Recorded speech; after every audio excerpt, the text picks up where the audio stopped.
that is available on the Facebook page. So you guys can find it. It's under files. You can download that. And then also, Troy and Amy said that they'll be putting things on the Facebook page as far as the products that they talked about tonight, and testimonials.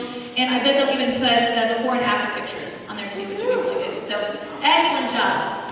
All right, well, I'm going to talk about how do you lead your group through the weekly checklist. Because the fourth section, if we have time, sometimes we do workshop where you practice the skills that were just taught. This doesn't really require practicing. So the thing we want to go through tonight is leading your organization, some of the leadership skills. I'm just going to take a few minutes. But if you're a guest here tonight, this is our franchising system. It's what we do on a weekly basis. It takes about 10 hours a week, and so you actually know exactly what you need to do. Just like if you're a McDonald's owner, you know exactly what you need to do. You don't just start and be like, oh, I hope this works. You have a blueprint that tells you what you need to do. We do the same thing. And so we actually have this binder. Let's get the binder here. That when you become a franchise owner, you get a binder. And in the binder, it has 52 copies of the weekly checklist, as well as daily checklist that leads to the weekly checklist. So you're doing this, and you're checking it off, and you know when you're done working. But don't you guys think that's important? You're like, okay, I know what I'm supposed to be doing. I checked it off. I'm done for the week, which is a really great thing. So with the weekly checklist, I just want to quickly go through to make sure everybody understands the scoring of it. Each category in this is worth 5 points. So if you see the rectangle on the end over here, this is my laser. So you see the rectangle here. Each rectangle should actually have points in the rectangle. So for example, listening to one audio per day. We're working 5 days a week. You don't work 7 days a week. So you either listen to an audio that day or not, with a maximum of 5 points. So if you listen to 3 audios that week, you get a 3 in this rectangle. Does that make sense? If you listen to 5, you get a 5. How about if you listen to 7? How much do you get? 5. Very good. The same with reading, and we have a recommended reading list for your very first year. It's inside your binder. So everything that you need to know there. And then goal statement, 5 times a week, you get a score of 5. Selling 1 product a week to a new customer, a score of 5. In this category, and then shopping from a partner store, that comes along with that. So the only way that you get 5 points in this category is if you sold a product and ordered something from your shop.com yourself, because we're working with internet business volume and business volume at the same time for commissions. But in this category, you can actually get extra credit. The way that you get extra credit is if you did this and you got a 5, you have to do both though to get a 5. If you sold another product to a new customer, and you registered them as a preferred customer, you can get 10 points in that category. Does that make sense to everyone? Okay, and then show the plan to 1 personal prospect per week. This is not for your organization. This is if they decide to become an unfranchised owner, that you would actually be the sponsor. Does that make sense?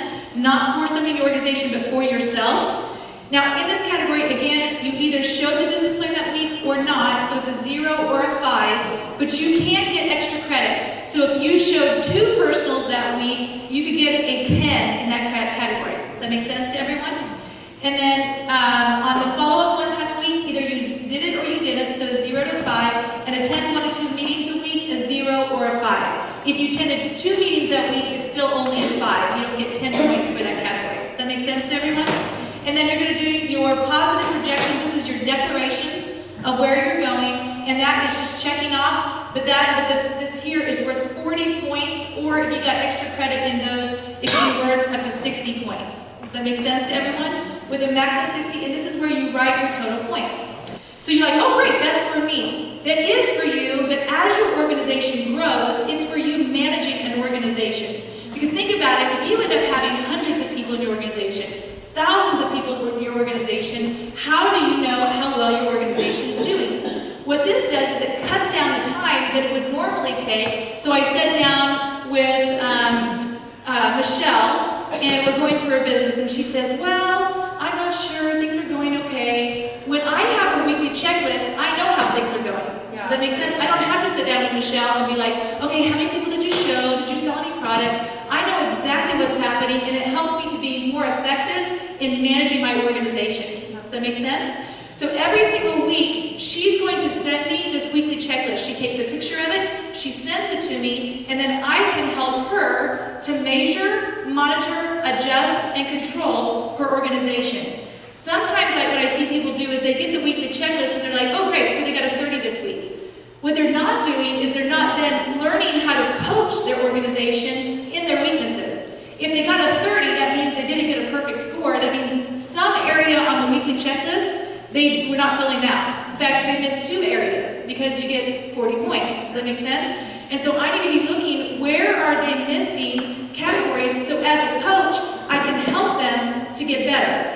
Because that's our job as a leader, is to lead our organization. So let's say that every week I'm seeing that somebody's missing the same category. Let's say they're getting a 35, but they're not retailing 3 weeks in a row.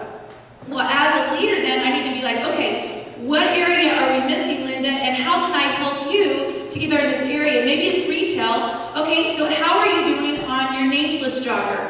Did you have people that you've written down that could be potential customers that you've thought of for certain products? Have you had a wellness 101? How about a shop, sip, and save? What can we do to help you get your retail up to be able to sell products? Because that's part of the weekly checklist in building your business. Does that make sense? And then as a leader, it's kind of like, if you can imagine that you are a player on a basketball team. You're the player. Well, everybody in the room is a player when you're very first starting. We want to teach you how to go from being a player to a coach. Because a coach is where residual income comes in. A player is all about you. A coach is, how do I manage an organization and help that organization to grow, to be more effective. And so be thinking, okay, I have got one person in my organization. How can I help that person become the very best that they can become and become the very best franchise owner? There's 3 types of unfranchised owners in Market America. If you guys don't know this, make sure you write it down. We have what we call a waiting unfranchised owner.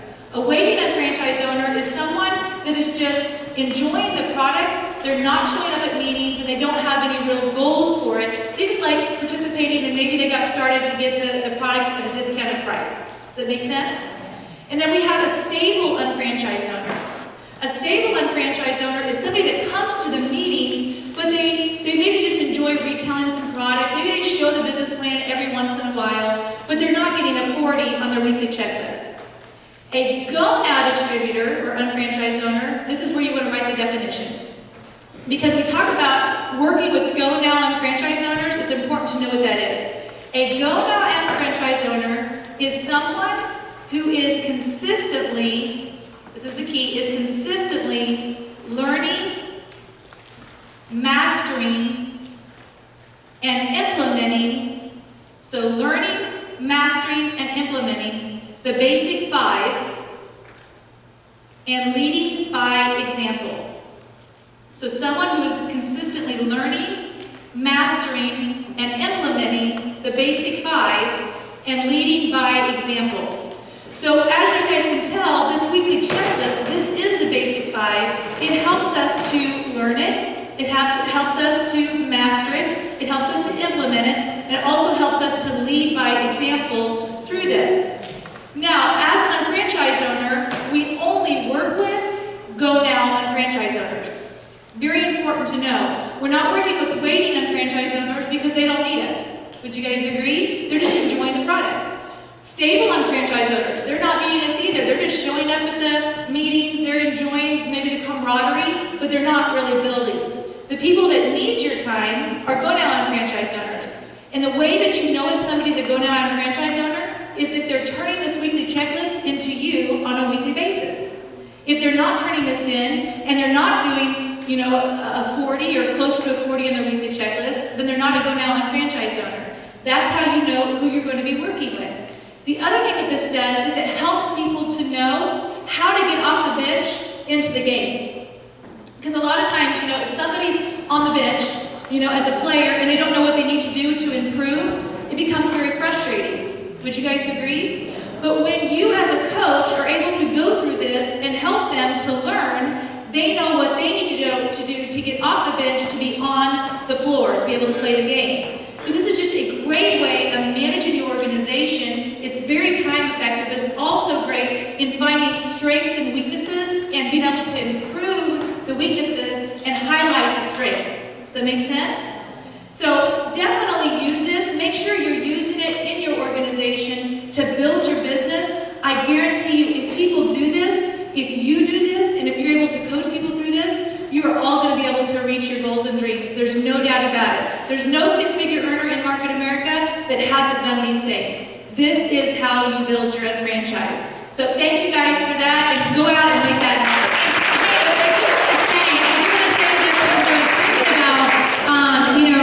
We have to also remember that when we're so hungry, not everybody else is so hungry that she's explaining. So make sure that you're considerate and careful that if you're looking to for your people to turn in their points, that you don't beat them over the head, that you don't, expect for more from them than they're not willing to give you. And then, because what's going to happen is you're going to cause a division in your group, right? So I've seen this happen where, people will call me up and they're like, I've just told them 1,000 times they did not give me their points. And I'm like, well, they're never going to give you their points if that's how you continue to treat them. So you have to make sure that you set the bar, right? And then the people that are actually turning the points, let them know. Say, listen, I'm telling you, I'm seeing that you're doing this and you're turning, and I'm going to work with you. And then that's how you're going to pick and choose. But be real careful that if they're not doing that you're real careful not to beat them over the head with it, and that no matter what, you love them where they're at. And that it's okay. Maybe they're just not ready to be that yet. But like Stacy said, they're going to grow into it, and timing changes everything. But relationship, if Stacy's going to beat me over the head with it, I'm not going to probably even show up as much, right? But if she's loving me where I'm at, then I'm going to be, and we've had to all learn this. You know what I mean? I remember being so eager for my people to turn in their points, yet I didn't realize that maybe I was like a little too much for them, and then they weren't ready yet. But when I loved them where they're at and they became ready, then you would see the effort start taking place. That I just felt like you guys need to know that, because I literally just had a conversation with somebody in Arizona, and I just wanted to let you guys know that this is real. Sometimes we want it more from our people than they want it from themselves. But we just have to be real careful as leaders that we don't overpounce. Would you agree on that? Definitely. That's a really good point. What this really does for you, though, is it also helps you to manage your time, if that makes sense. So if somebody's not turning this in, you also need to realize that that's not going to be an area that you're working in. You don't beat somebody up, but you also don't spend time there working. Does that make sense? It's how you actually decide where are you going to work and where are you going to invest your time. As you're growing and as people are getting started, one thing I want to say about that too is books like How to Win Friends and Influence People are going to really help you to learn how to work with people and how to bring the best out of people. So if you've not read that book, that should be one thing you're reading right away. That's something that changed my life completely. And behind the Bible, truly, it changed my life. And so I really encourage you to check that out, How to Win Friends and Influence People. So great book to read because that'll help you.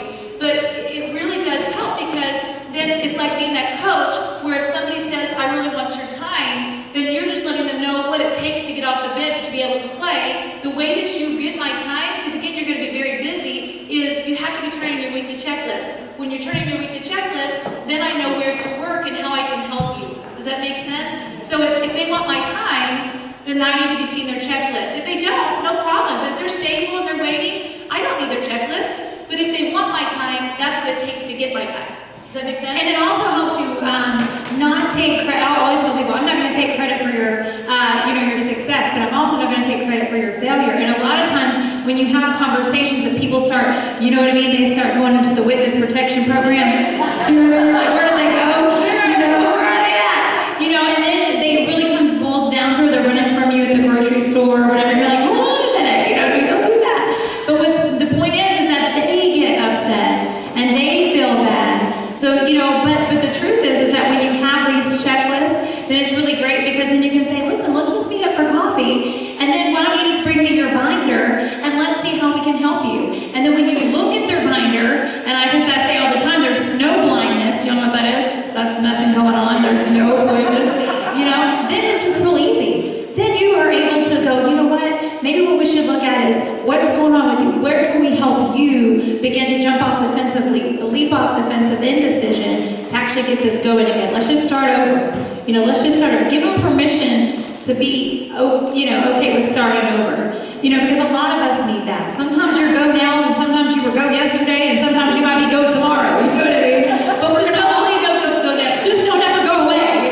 But at the end of the day, you're going to have your ups and downs. We all go through it. But when you really care about someone, when you really show them that you love them, and that they're most important to you, they will stay around on your team, period. Because the number one thing that they need to know is that you care. You know, people don't partner with companies, they partner with you. So just remember that. So that was really good, Stacy.